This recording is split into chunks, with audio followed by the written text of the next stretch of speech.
الحمد لله. الحمد لله يعز من أطاعه واتقاه، ويذل من خالف أمره وعصاه.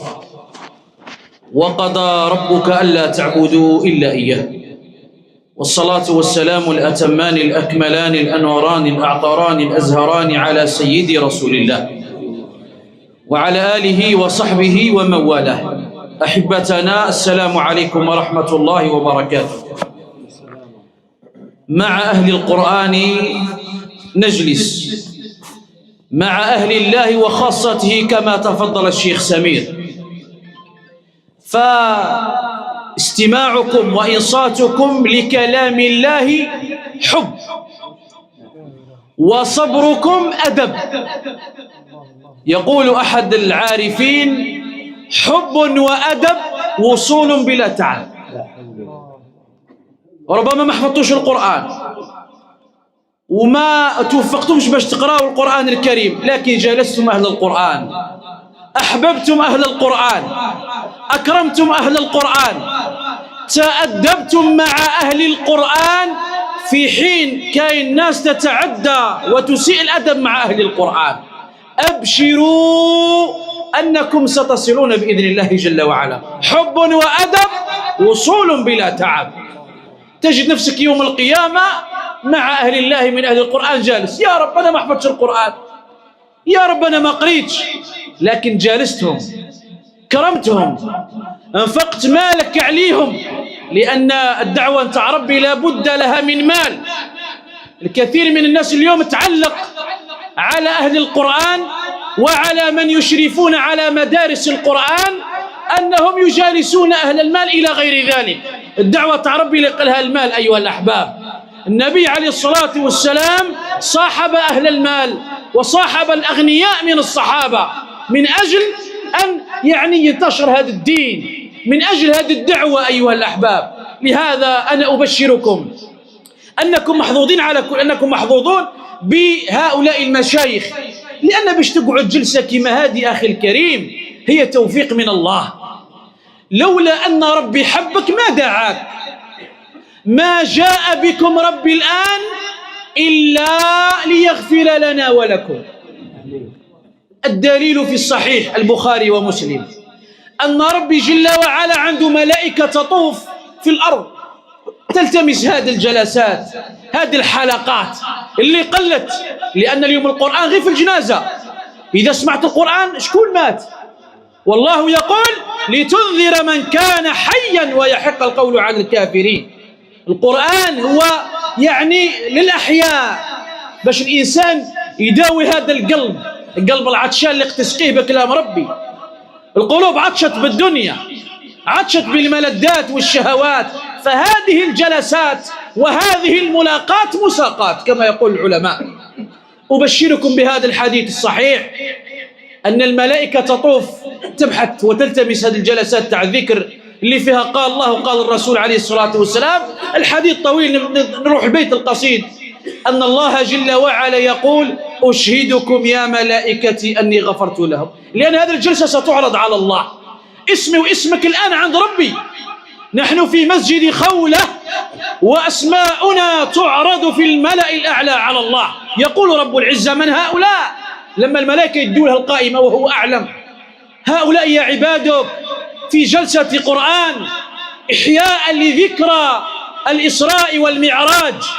هذه الذكرى أيها الأحباب جاءت في هذا الشهر الذي يسمى بشهر الجبر، جبر الخواطر المكسورة، القلوب المتألمة في هذا الزمان.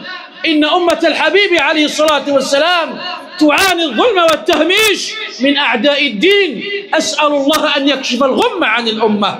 جبر الخواطر في شهر رجب.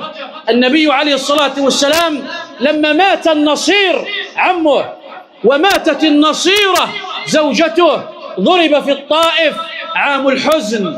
يؤذى النبي عليه الصلاة والسلام، يسيل دمه، يرمى بأصناف العذاب عليه الصلاة والسلام، فتأتيه الدعوة الربانية، فتأتيه الدعوة الإلهية جبرا لخاطره، وكأن الله يقول له: يا محمد، إذا كان أهل الأرض آذوك، إذا كان أهل الأرض ضربوك، فإن أهل السماء على أقدامهم يستقبلوك. سبحان الذي أسرى بعبده ليلا. سبحان الله يمتعنا في هذه السورة، سورة الإسراء، يمتعنا ربي بقصة الإسراء والمعراج، فافتتحها بسبحان، وهي الصورة الوحيدة التي افتتحت بسبحان، مفعول مطلق، علم على التقديس والتنزيه. إسراء والمعراج. يا سيدي يا حبي ويا حبيبي، سريت من حرم إلى حرم كما سرى البدر في داج من الظلم، حتى بلغت سماء لا يطار لها على جناح ولا يسعى على قدم. وقيل كل نبي عند رتبته يا محمد هذا العرش فاستلمي، إذ يغشى السدرة ما يغشى، ما زاغ البصر وما طغى. ماذا أقول في هذه الذكرى؟ أحباب رسول الله، ما علينا إلا أن نزاحم أهل القرآن، أن نزاحم أهل الدين، أن نزاحم أئمتنا، أن نزاحم أهل الدعوة إلى الله عز وجل، لأن فيه مخطط باش يضربوا شباب الإسلام، فيه مخطط باش هذا الشباب يقعد لاهي في المخدرات والمهلوسات. لماذا؟ لا تشوفوا اليوم يعني سبحان الله في حملة ضد العلماء، حملة ضد أهل القرآن، فلازموهم جالسوهم تسعدوا دنيا وأخرى. فالله أسأل أن يبارك في من جمعنا.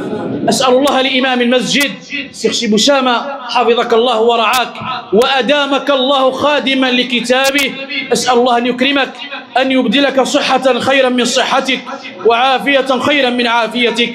وأنت بمعية شيخنا الدكتور بورداش، هذا شيخنا درسنا عنده في الجامعة، كان شيخنا موجه تاعنا ويربينا وينصحنا، فأسأل الله أن يكرمه وأن يبارك فيه وأن يجعل في كلامه أنوار تحظى بالقبول. مشايخنا الشيخ ياسين، هذا من أراد أن يستمع للقرآن غضا طريا فليسمعه من هذا الرجل الشيخ ياسين. أسأل الله أن يجعل القرآن ربيع قلبك وجلاء همك وغمك وكان شافعا لك يوم القيامة. الشيخ زكريا، أسأل أن يحفظكم وأن يبارك فيكم. جئتمون إلى وهران، وهران القرآن، وهران الكرم، وهران الضيافة، وهران الأشراف، وهران الأتقياء والصلحاء. أكرمك ربي، أسعدك، وفقك، جعل الفتح على يدك. مشايخنا الشيخ فاتح والشيخ عبد العزيز، يعني ومن وجوه بالدعوة إلا وحاضرين معنا، شباب يرحلوا بالقرآن ويسافروا مع القرآن. الله يجعلكم مع الكرام السفرة البر يوم القيامة. أسأل الله أن يكرمكم الشيخ قادة جميعا، الشيخ خالد غريسي الأخ الفاضل الحبيب، جميع أهل القرآن كان ما نعرفش أسمائهم، حفظكم الله. كما جمعنا ربي في هذه الدنيا أن يجمعنا في الجنة مع رسول الله إخوانا على سرر متقابلين. المحسن الذي بنى هذا المسجد وبنى المسجد الآخر اللي هو مسجد الحاج مراد رحمه الله، هذه المنارات اللي راهم يحفظوا فيها القرآن الكريم، أسأل أن يبارك فيه. اللهم زده، اللهم أعطه حتى تدهشه بعطائك، اللهم أدهشه بعطائك. اللهم احفظه واستره وانصره وأيده وأكثر من أمثاله يا رب العالمين. أسأل الحاج هشام أن يفتح عليك فتح العارفين بالله، زادك الله من فضلك وجعل هذا أنا الشيخ مشايخ يقرأ ونشوف بعض الأعين تدمع، الدموع يا جماعة مش سهلة. الشيخ البوطي رحمه الله كان إذا جلس مجلسا ويشوف إنسان يدمع قدامه يقول في قلبه في خاطره، يقول يا ربي ارحمني بذيك الدمعة، هذه الدمعة تسلكنا مع الله. الله يجعل هذه الدموع شافعة لكم يوم الأهوال ويوم القيامة يا ذا الجلال والإكرام. عنا أخ حبيب حاج يزيد، اسألنا أن يشفيه، راه مريض، الله يشفيه. اللهم ارفع ضره، اللهم ارفع ضره، اللهم ارفع السقم عنه، عجز الطبيب فداويه يا رب، داويه بخفي لطفك. جميع الناس اللي راهم مرضى وراهم مقعدين الله يشفيكم، ربي يعافيكم، يشتت أضراركم، إنه ولي ذلك ربي والقادر عليه. بلادنا اللهم احفظ الجزائر، اللهم اجعلها أمنا أمانا سلما سلاما وسائر بلاد المسلمين. اللهم يا رب نسألك لبلدنا أن تؤمنها، احفظ أمنها ودركها وجيشها ومن سعى على خدمتها، إنك ولي ذلك والقادر عليه. وصلى الله على سيدنا محمد. سبحان ربك رب العزة عما يصفون وسلام على المرسلين والحمد لله رب العالمين.